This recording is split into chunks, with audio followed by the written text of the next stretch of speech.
She's dangerous, take her down. That's what our HOA president bellowed as her so-called police drew a gun on my wife's all over some red roses and a punching bag. Yes, our HOA boasts its own private security force. And they decided my wife's morning workout posed a dire threat to the community.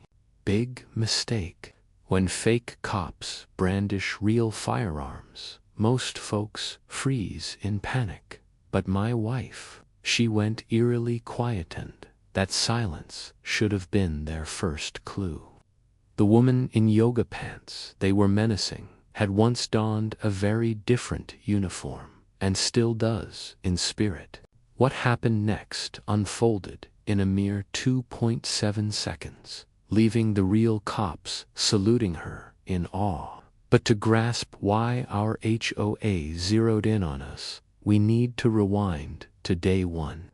Where are you watching from? Drop a comment below. Moving day was meant to be a dream, June sunshine, birds singing, the perfect suburban escape. Maya stood in our new driveway, scanning the house like she used to size up target buildings in Afghanistan.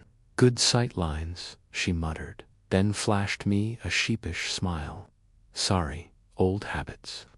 That's when her phone buzzed, not her everyday one, but the encrypted line. She answered, in that sharp military tone that still sends chills down my spine after 5 years of marriage. Recovery status. The voice crackled. Green, continuing medical leave, as prescribed. She replied crisply. Roger that.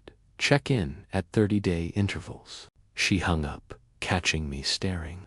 Just protocol, she said, but I could see the tension knotting her shoulders. 6 months earlier, she'd taken shrapnel in her left shoulder while dragging a diplomat's kid from a burning vehicle in Yemen. The doctor insisted on healing time. The army granted medical leave. We thought this peaceful neighborhood would be the ideal spot for her recovery.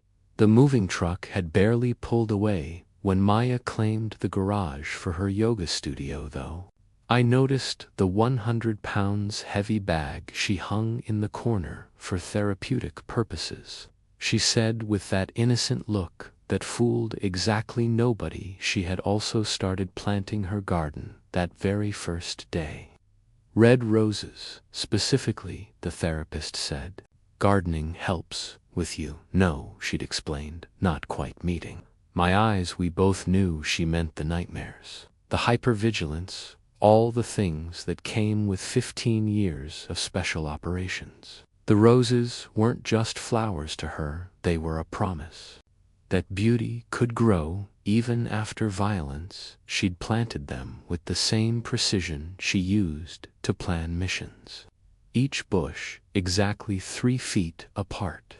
The bed bordered with military sharp edges. By the end of our first week, they were already showing new, growth-deep crimson buds, promising future blooms against our white fence. Everything seemed perfect until day 2, when I first laid eyes on Penelope. She appeared at exactly 7 in the morning, measuring tape in one hand, clipboard in the other, like some kind of suburban reconnaissance operative. 62 years, old, silver hair, and a helmet-like perm that looked like it could survive a hurricane, wearing a vest that said HOA President, like it was a badge of honor. Her eyes were the kind of cold that made you understand why some people cross the street to avoid certain dogs. Welcome to the neighborhood, she said, though her tone suggested we were anything but welcome. I'm here for the new resident inspection. Before I could respond, she was measuring our mailbox, actually measuring it with a tape measure. She pulled out a level next, checking if it was perfectly vertical. Your mailbox is 0.5 in too tall, she announced, making a note on her clipboard. With a pen that clicked ominously, that's a violation of HOA Code 17.3b. I laughed, thinking it was a joke. The look she gave me could have frozen hell and then shattered it into a million pieces. This is no laughing matter. Mr. Miller's standards exist for a reason. Chaos starts with half an inch. I'll need this corrected. Within 72 hours, she moved on to photograph our house from multiple angles, pausing at Maya's rose garden. Her entire demeanor changed when she saw those roses like a predator catching a scent. "These roses," she said, pointing with her pen like it was a weapon, read number 47. According to the Pannone color system that's not on the approved color list, you'll need to replace them with an approved shade May. I suggest pink number 12, or perhaps yellow number 6. That's when Maya stepped out, still in her workout clothes, from her 5 a.m. training session. She moved with the kind of fluid grace that came from years of combat training, every step balanced and purposeful. Penelope's eyes narrowed as she took in my wife's athletic build. The way she moved with controlled precision. "And you are?" Penelope asked, her voice dripping with false politeness. "Maya Miller."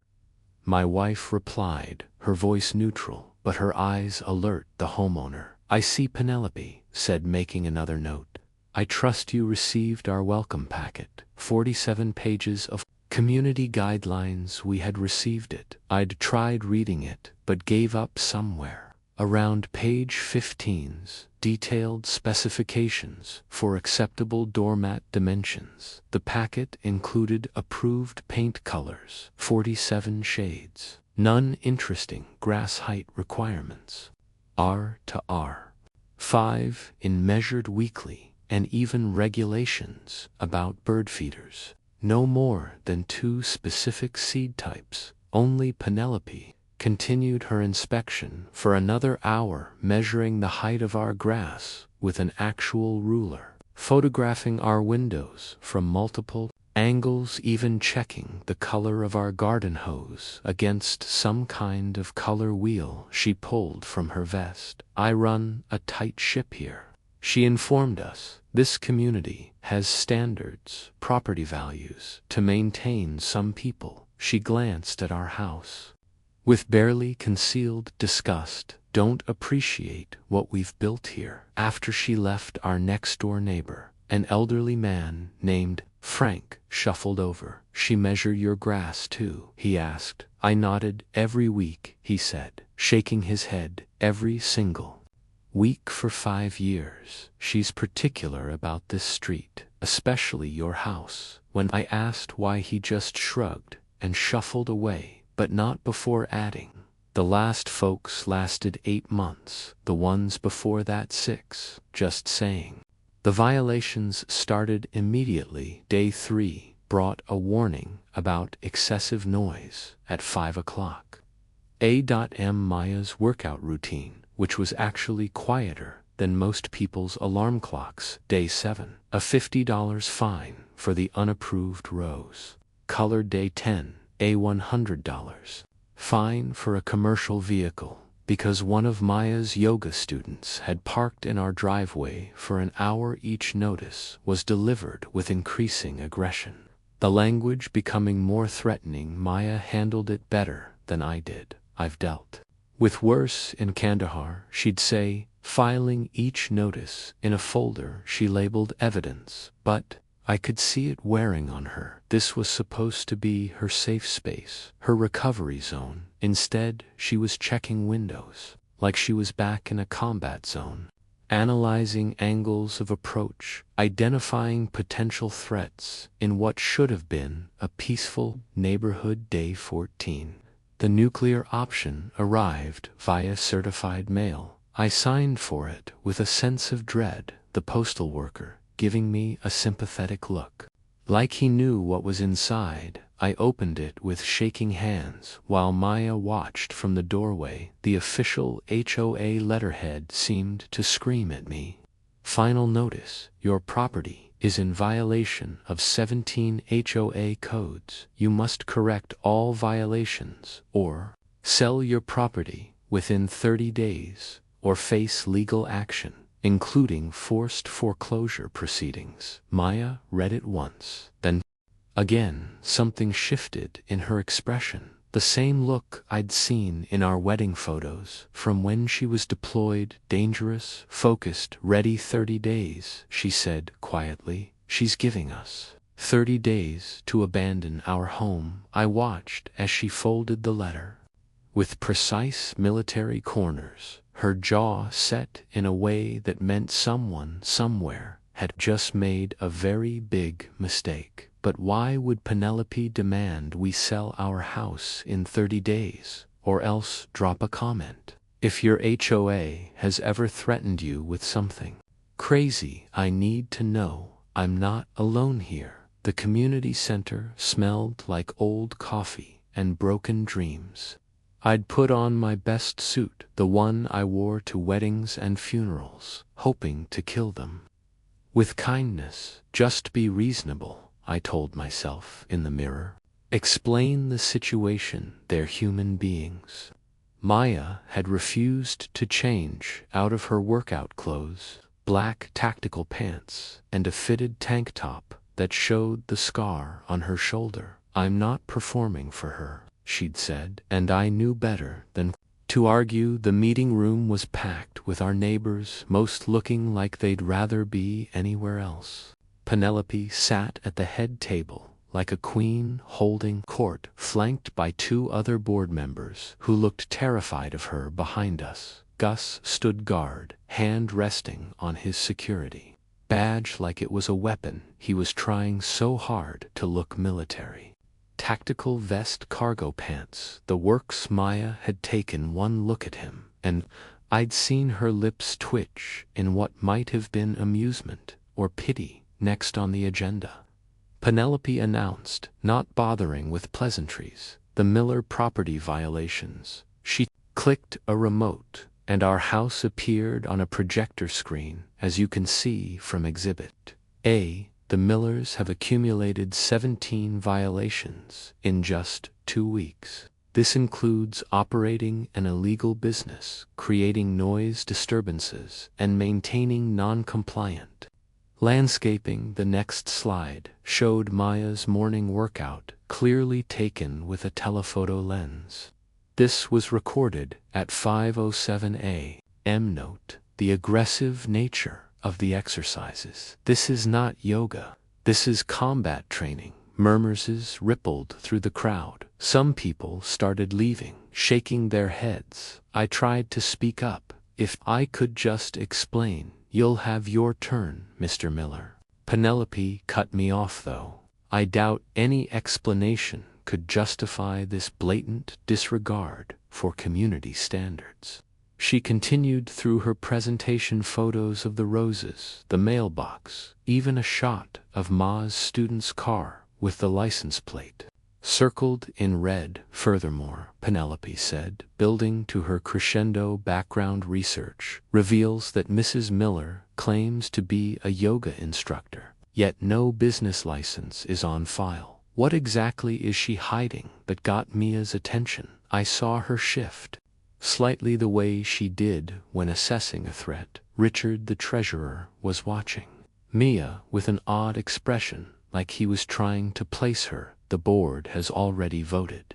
Penelope continued. The $500 fine stands. Furthermore, if the violations are not corrected and the property sold within 30 days, we will pursue legal action.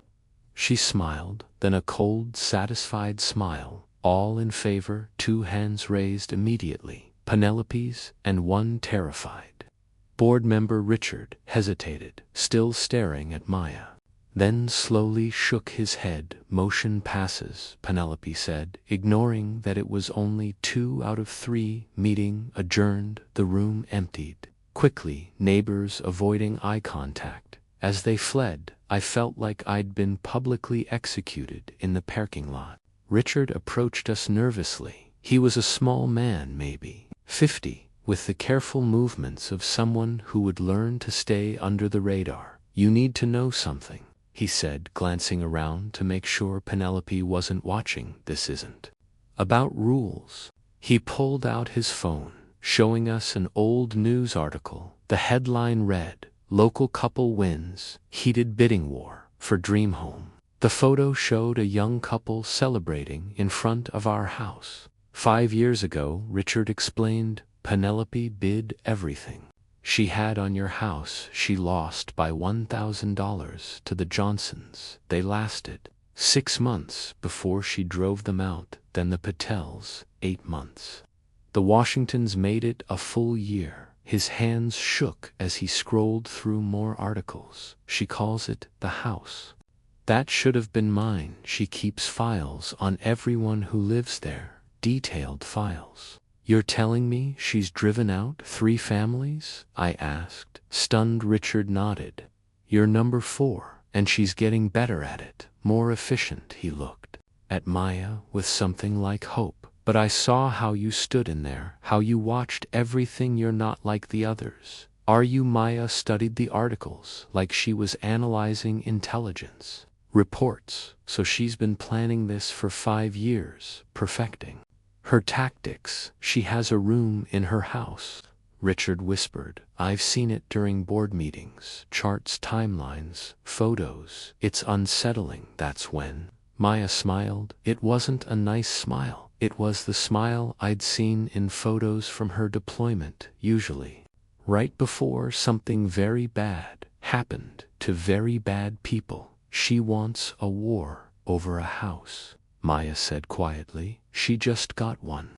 Richard looked relieved and terrified in equal measure. Be careful, he warned. She's connected-nosed people from her dispatcher, Days and Gus. He's desperate to prove himself, failed out of the military, wants to show he's tough. As we drove home, Maya was quiet, processing. Finally she spoke. Pull over at the electronics store. I need to pick up some equipment. What kind of equipment? I asked, though I suspected I knew the kind that helps you know your enemy. She replied, Penelope made 2 mistakes. First, she threatened our home. Second, she gave me 30 days to plan. Wait, did Richard just say Penelope has destroyed 3 families before us? Type run. If you think we should have moved out right then, or fight, if you would have stayed, what would you do? Chapter 3, Spy versus Spy. 100 words. Thursday morning, I woke to find Maya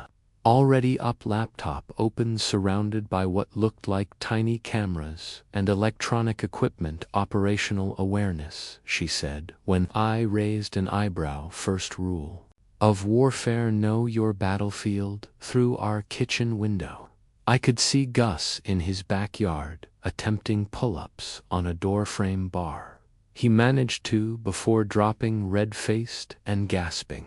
Maya watched him with professional interest. Former military? She asked. According to Richard, he failed basic training. I said. Wants to prove he's tough. Gus moved on to what he probably thought were tactical movements, clearing imaginary rooms with a broomstick. His form was so bad even I could tell. Maya just shook her head. He's playing soldier. Dangerous combination, incompetent and eager to prove himself. She turned back to her equipment, efficiently installing micro cameras at key points around our property. Not inside, that would be illegal, she noted, but covering every angle of approach to our house.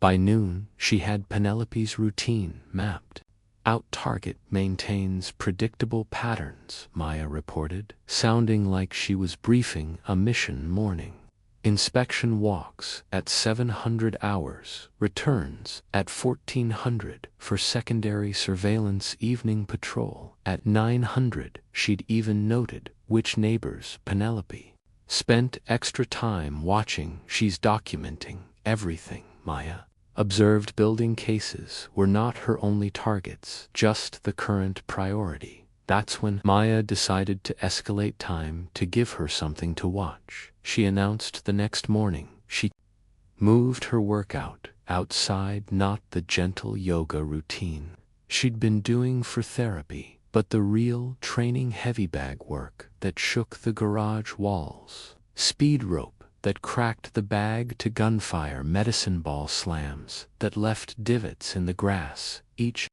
day she got a little louder, a little more intense. I watched Penelope, watching from her window binoculars pressed to her face, frantically taking notes. "You're baiting her," I said. Maya smiled. "I'm giving her what she expects to see. A dangerous, unstable veteran. Let her think she's in control." As she started playing Middle Eastern music during her workouts, loud enough to be heard, but not enough to technically violate noise ordinances, she'd call out commands in Arabic, the same phrases she'd use to train allied forces. Penelope's visits increased.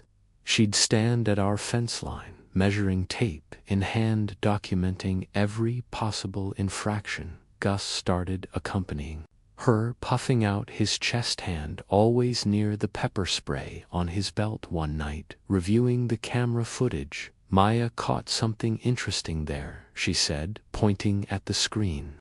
200 hours. The footage showed Gus approaching our fence in the darkness, looking around nervously. He knelt by the fence post and appeared to be installing something. "Is that what I think it is?" I asked Maya, zoomed in. It was a cheap listening device, the kind you could buy online for $50. "Amateur hour," she muttered. "Thing probably has a range of 10 feet and battery life of a day."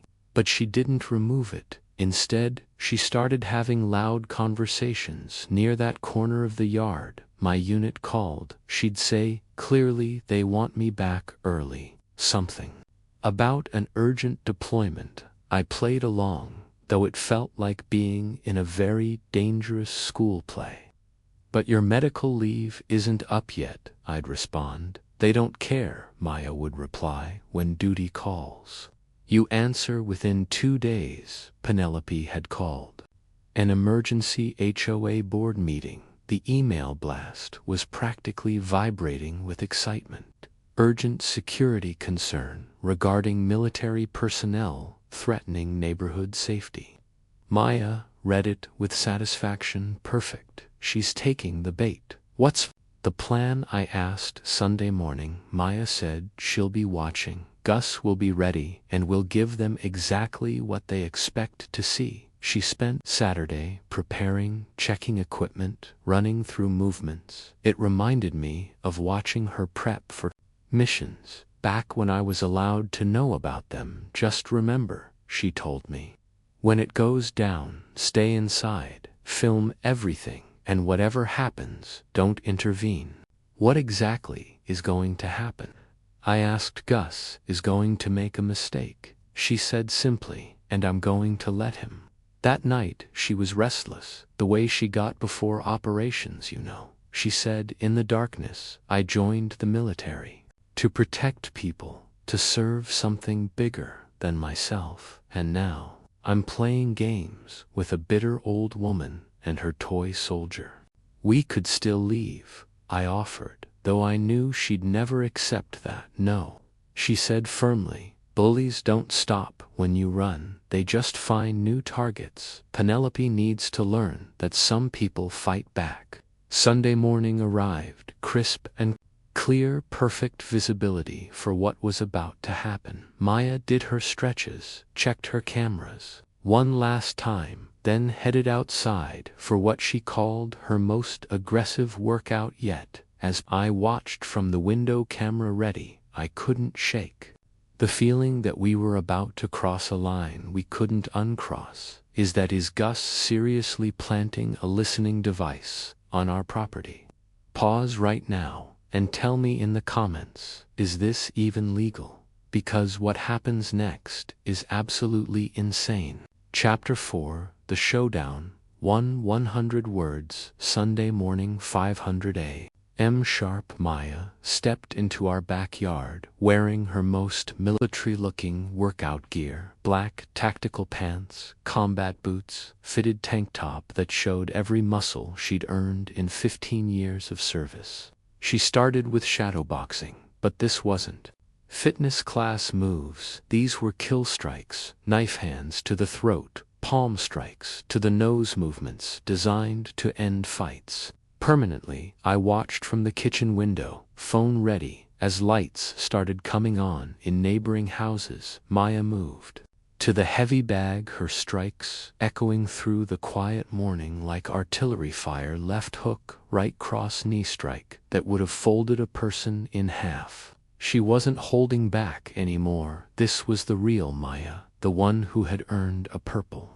Heart and a chest full of classified commendations. Across the street, I saw Penelope at her window, with her binoculars practically vibrating with excitement. She was on her phone, gesturing wildly. By 5:15, Maya had moved on to knife training, not with real knives. She wasn't stupid, but with training blades that whistled through the air as she performed combat drills: slab, throw, reset, repeat. More neighbors were watching now, some with phones out recording. Old Frank from next door was on his porch with coffee, watching like it was a show. That's when I heard the gate slam. Gus had arrived, dressed in his full tactical costume vest, covered in patches. He had probably bought online cargo pants, stuffed with gear. Security badge displayed prominently. He strutted across our yard like he owned it,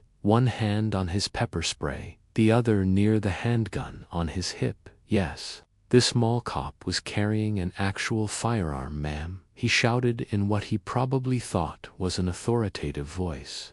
Cease all activities immediately. This is HOA security. Maya finished her current drill, then slowly turned to face him. Her expression was completely calm, almost bored. You're trespassing on private property, she said evenly. Please leave. I have authority. Gus screamed, face already red. HOA, a security directive. You are creating a disturbance. Am I? Maya asked, tilting her head. It's 5:20 a.m. I'm exercising in my own yard. You're the one screaming.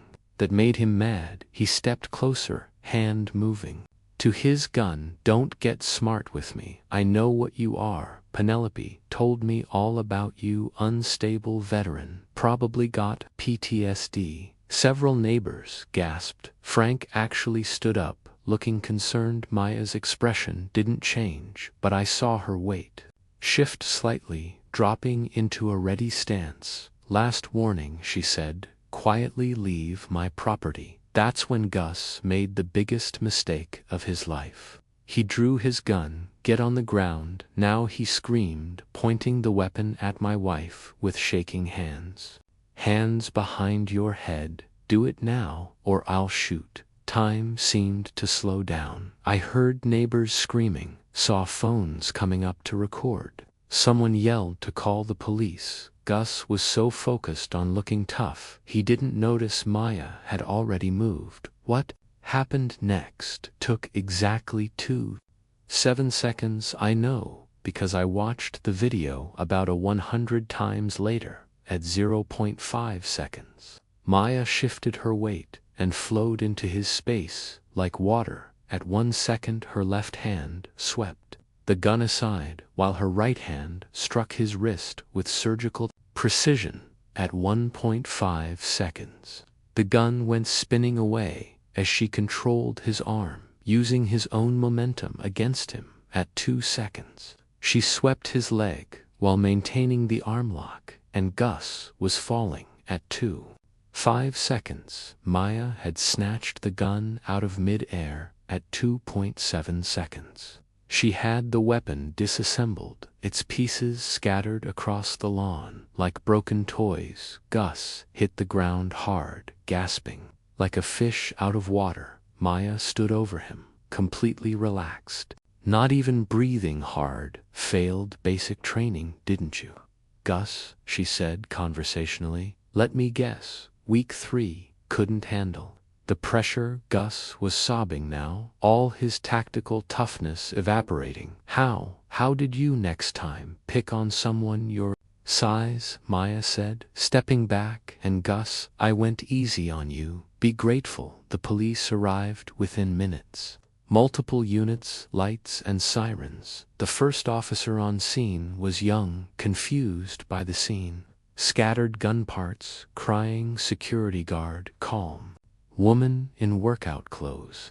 But when the chief arrived, an older man with military bearing, everything changed. He took one look at the disassembled weapon, at Ma's stance, at the precision of the takedown, and I saw recognition in his eyes. Ma'am, he said carefully, were you defending yourself? Yes, sir, Mia replied. This individual entered my property without permission and drew his weapon on me.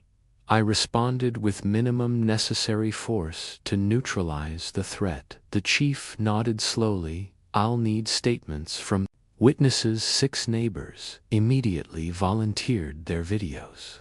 The chief reviewed them on scene, his expression growing darker with each one. Mister, he addressed, brandishing a weapon and assault with a deadly weapon, as they cuffed Gus and led him away, still blubbering about his authority. The chief approached Maya. That was textbook CQB. Still serving, Maya replied. Medical leave. He nodded with deep respect, then lower, almost whispered, Delta. Mia just smiled. The videos hit social media within hours.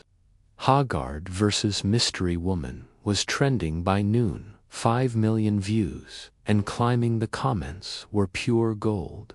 That's military training, John Wick's daughter. This is why you don't mess with yoga teachers. Did my wife just disarm an armed security guard in 2.7 seconds? And why is the police chief saluting her? If you're still watching, you need to comment where you're from, because this video is blowing up worldwide. And I'm shook. Chapter 5. The Empire Strikes Back. 300 words. 2 weeks. That's all the piece.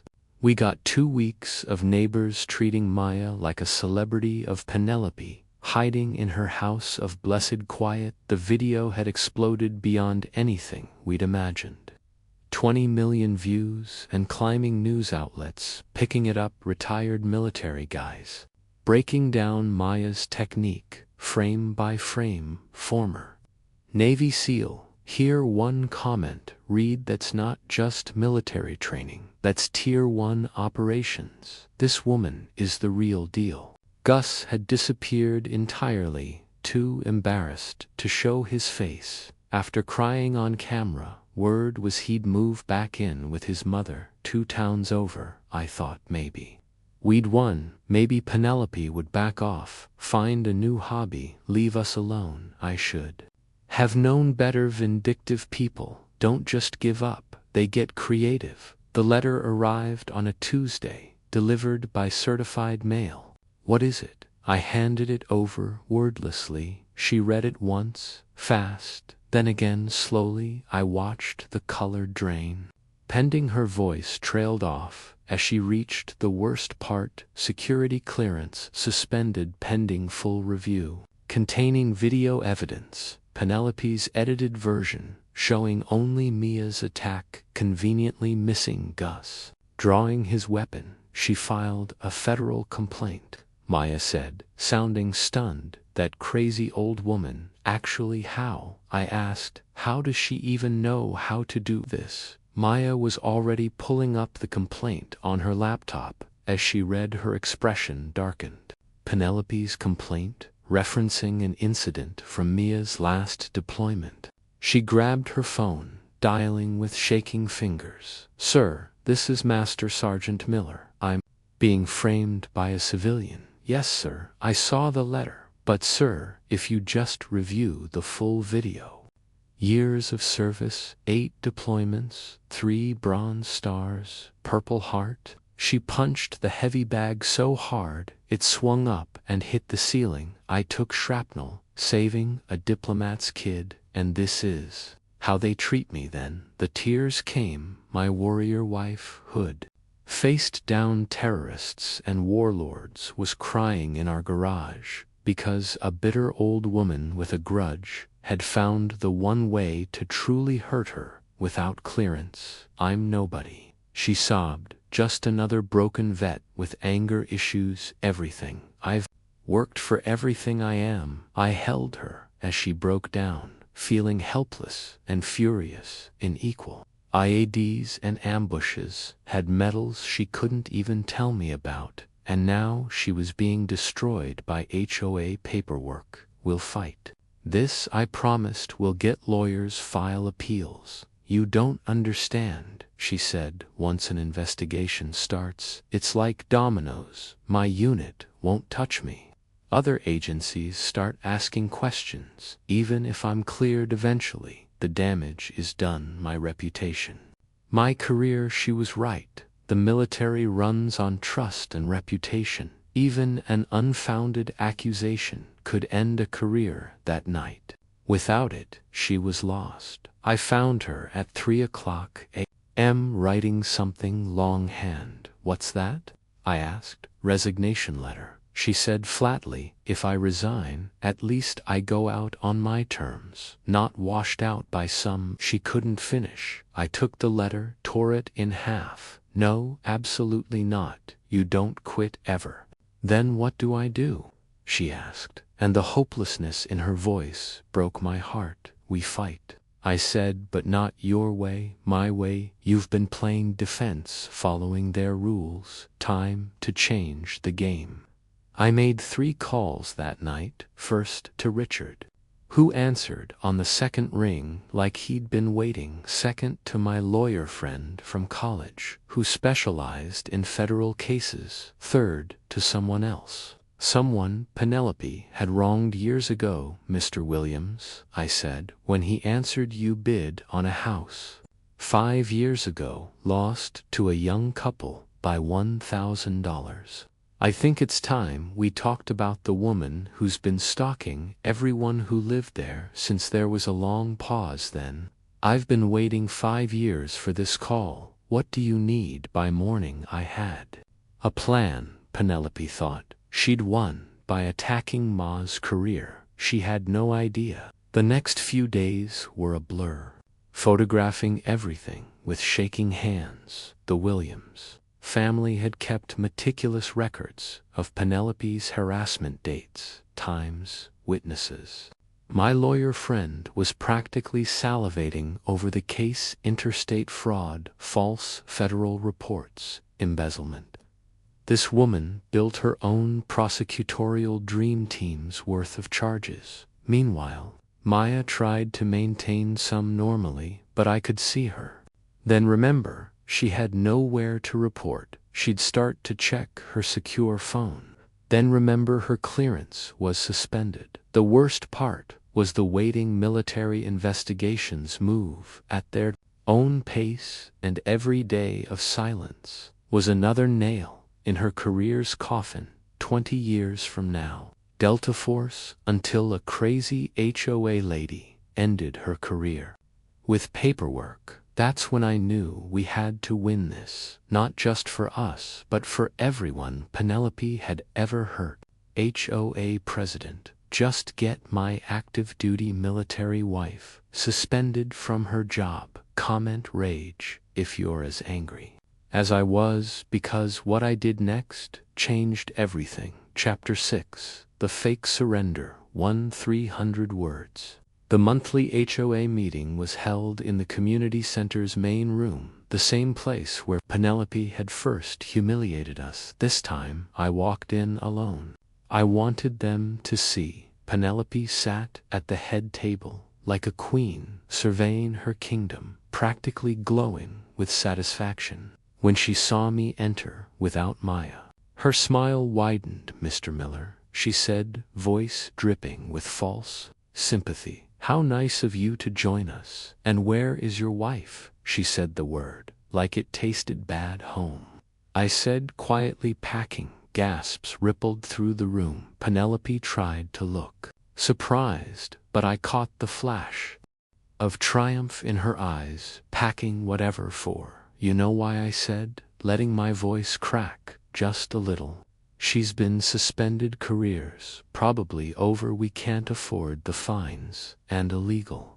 At her with what I hoped looked like broken desperation. You win, just give us 60 days to sell, please. The market's tough right now, and with everything that's happened. I let the sentence trail off, watched Penelope savor her victory. Well, she said, drawing it out, I suppose that's reasonable. You see, everyone, she addressed the room, like she was giving a sermon. I'm not unreasonable. I simply maintain standards when people cooperate, to agree with whatever kept Penelope happy. But Richard was watching me carefully, and I saw him catch something, maybe the way my eyes flicked to the window, where they should, since the Millers are being reasonable.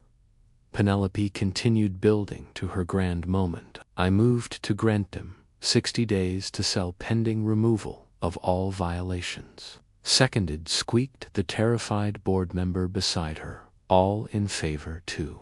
Hands shot up. Richard kept his down, but it didn't matter. Motion carries. Penelope announced. Oh, and everyone should mark their calendars. Our next meeting will be special. We'll be celebrating the successful resolution of the security threat to our community. In fact, I got promoted. Turns out, when you file false federal reports against special operations personnel, it triggers a full investigation. They reviewed my entire service record, every mission, every commendation, every time I chose not to use lethal force when I could have. My commander called it exceptional restraint under civilian provocation. That's going in my file next to the Purple Heart. She looked directly at me. No offense, Mr. Miller, but your wife's violent tendencies simply aren't compatible with our peaceful neighborhood. I bit my tongue so hard I tasted blood. Of course, I managed. We understand behind the scenes. The real meeting was happening in the parking lot, while I'd been performing for Penelope Maya.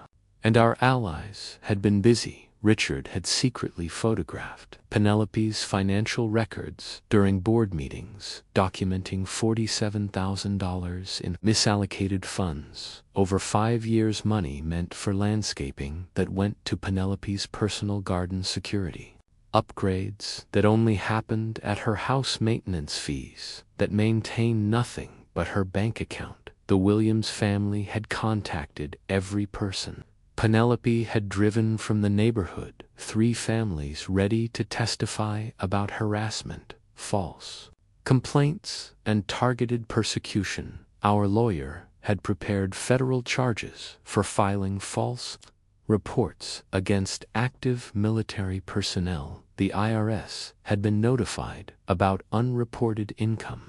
The FBI was very interested in the interstate fraud angle, since victims had moved across state lines. But Penelope knew none of this. She was too busy planning her victory party, convinced she'd finally won her 5-year war against our house. As the meeting ended, her phone started buzzing. 1 notification, then 5, then a steady stream. She glanced at it, frowned, and turned it off. More buzzing. Other board members' phones. To Richard couldn't quite hide his smile as notification after notification popped up. Something was happening. Penelope's triumph was starting to crack around the edges. Technical difficulties, she announced, but her voice had lost some of its confidence. Probably spam calls. As I left, I made sure to shuffle slowly, playing the broken man to the end. Behind me I heard Penelope's phone ringing nonstop, saw her face growing paler with each glance at the screen in the parking lot. Richard caught up to me. Did you see her face? He whispered when the phone started going off. The beginning of the end. I said, how many people signed? On 14 families total, he said, plus documentation going back 5 years. Financial records, false complaints, everything. I smiled for the first time in weeks. And she has no idea. 2 others' laptops, open documents, spread across our dining table. "How'd it go?" she asked, Oscar-worthy. I said, "She bought every second good, Mr. for justice, because in 3 days, at her victory meeting she's going to get the surprise of her life." Maya looked better than she had in days. Still suspended, still hurt, but no longer helpless. "You know what the best part is?" she said. "She thinks she knows everything about investigations and complaints because of her dispatch days, but she only knows one side."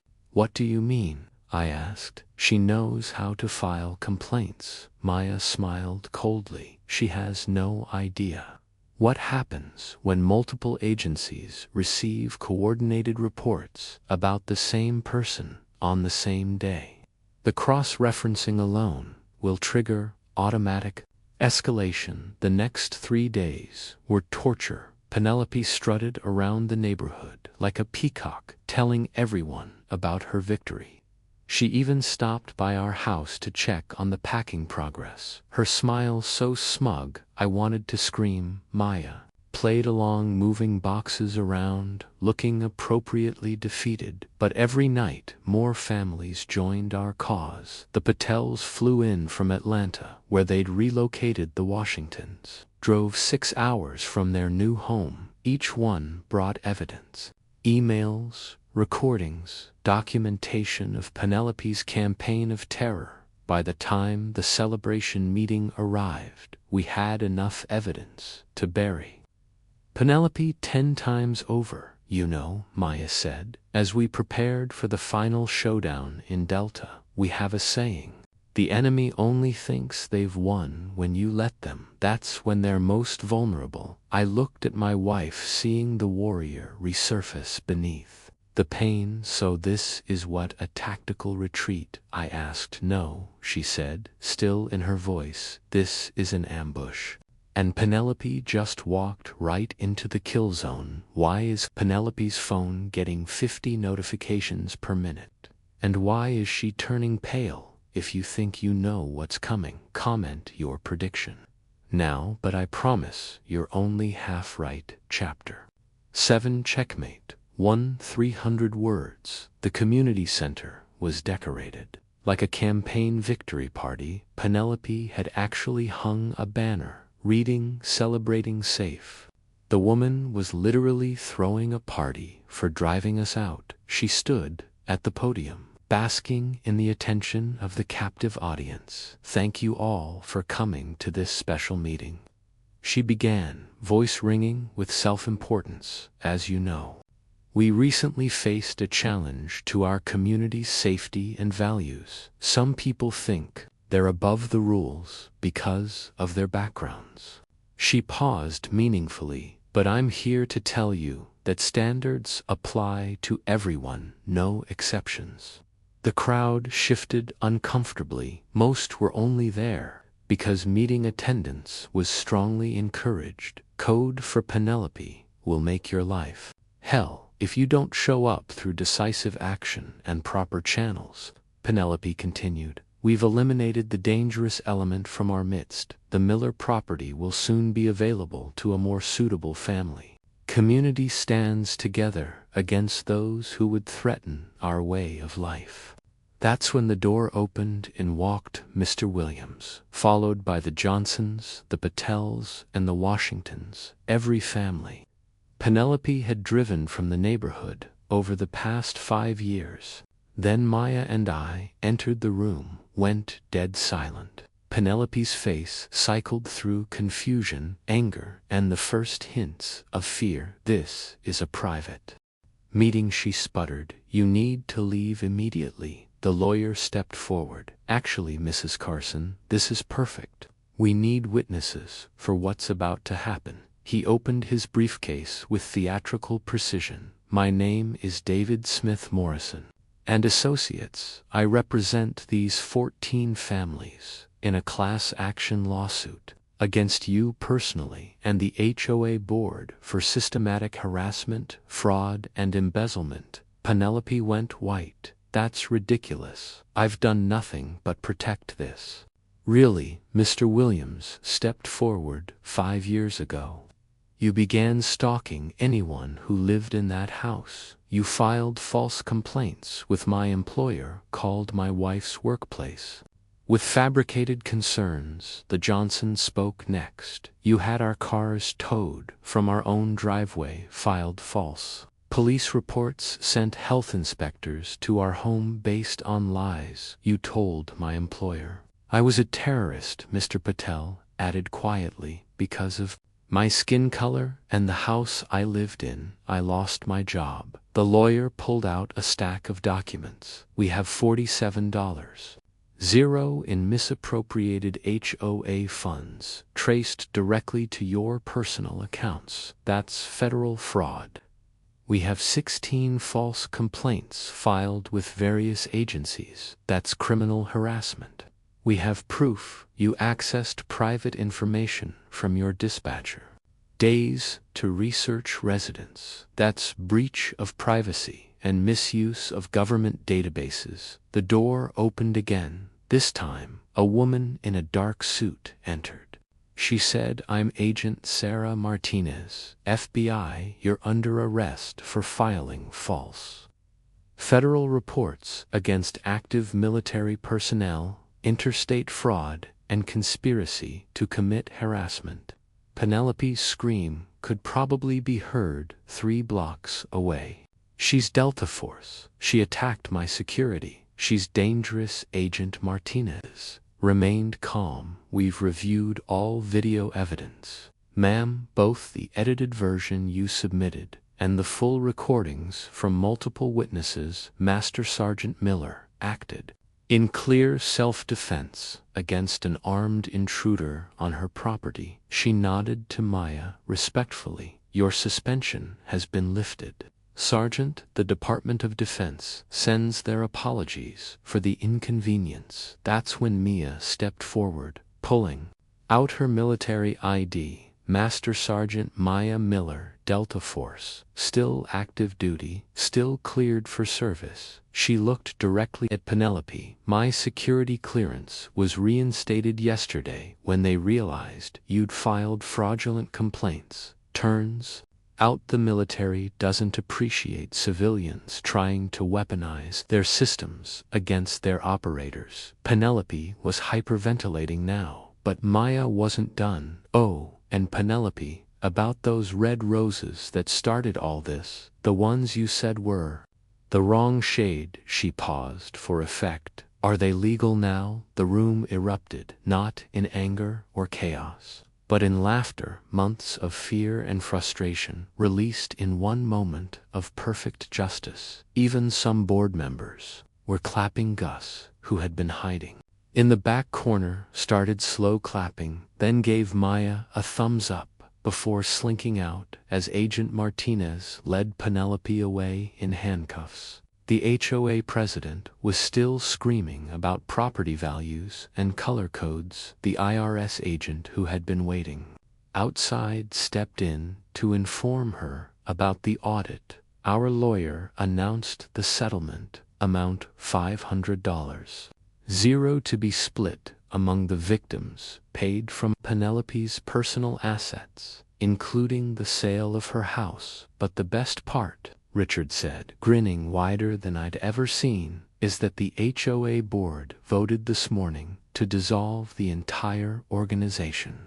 We're switching to a voluntary neighborhood watch. No more fines, no more measurement requirements, no more approved color lists." Send the video of Penelope's arrest, titled "Delta Force Hero Defends Home from Crazy HOA," hit 25 million views within 48 hours. The comment section was pure gold. "This is better than Netflix. Justice served ice cold." That rose line at the end, "Chef's kiss." The FBI agent even asked Maya for a selfie after booking. Penelope admitting she'd been following the case since the first video went viral. Turns out a lot of federal agents have HOA horror stories. A week later, we received a formal letter from the Department of Defense. Not only was for exemplary conduct under civilian harassment, while maintaining military bearing and standards. Her commander called personally to apologize. Miller, I'm sorry we didn't have your back. Initially, protocol is protocol, but we should have known better. Someone like you doesn't just snap without cause. The neighborhood transformed overnight without Penelope's reign of terror. People actually started talking to each other. Gardens bloomed with whatever colors. People wanted mailboxes, stood at whatever height made sense. Kids played in yards without fear of violation notices. Our red roses became something of a local symbol. Several neighbors planted their own in solidarity. Therapeutic garden. Those roses really did help with my recovery, just not the way the therapist intended. They gave me something to fight for. 3 months later, at Penelope's sentencing, she tried one last manipulation, claiming mental distress from losing the house auction. The judge wasn't buying it. Mrs. Carson, you systematically terrorized multiple families for half a decade. You weaponized bureaucracy, filed false federal reports, and embezzled funds. 3 years in federal prison as they led her away. She was still muttering about property values and the right kind of people. Some obsessions die hard, others thankfully die in federal prison. Did we just send an HOA president to federal prison? And why is the FBI agent asking for Maya's autograph? Still here, you're a legend. Comment. Justice, if this ending gave you chills, and subscribe, because Penelope's prison letters are wild ending. 100 words. So yeah, that happened. Penelope got 3 years federal time. The HOA dissolved. Richard runs a neighborhood watch. Now way more chill. Gus actually apologized and asked Maya for training tips. She said no. Maya's back on active duty though. She can't tell me where. I just know it involves sand. Lots of sand. Our roses still red, still illegal, still beautiful. Moral of the story, don't mess with people's homes, and definitely don't pull a gun on someone who's literally trained to disarm hostile forces. Peace out. Stay away from crazy HOAs. If this story made you feel better about your own life choices, our job is done. Give